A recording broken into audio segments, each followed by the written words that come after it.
Dua pelaku pencuri kendaraan roda 2 di Jalan Sabar Jaya Mariana, Kecamatan Banyuasin 1, Kabupaten Banyuasin, Sumatera Selatan, terekam video pengawas atau CCTV. Belakangan, pelaku diketahui masih bersaudara itu turun dari mobil dan melakukan pencurian sepeda motor milik pengunjung minimarket yang baru memarkirkan motornya. Dari rekaman video CCTV yang sempat viral di media sosial, polisi pun meringkus kedua tersangka pencurian motor tersebut. Bersama tersangka, polisi menyita kunci letter T, sepeda motor hasil curian, dan mobil yang digunakan untuk melakukan kejahatannya. Polisi menerangkan, rencananya tersangka akan menjual motor curian yang uangnya akan digunakan untuk modal beternak ayam. Berawal dari viralnya pencurian motor tersebut, sehingga kita melakukan pengejaran.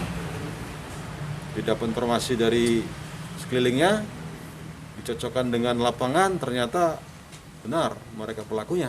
Modus pelaku sendiri kan? Modusnya buntu, untuk usaha ayam, gak ada duit katanya gitu. Kejahatan tersangka terancam hukuman 5 tahun penjara dan mereka masih mendekam di tahanan Polsek Mariana. Yudi Kiswanto, Kompas TV, Banyuasin, Sumatera Selatan.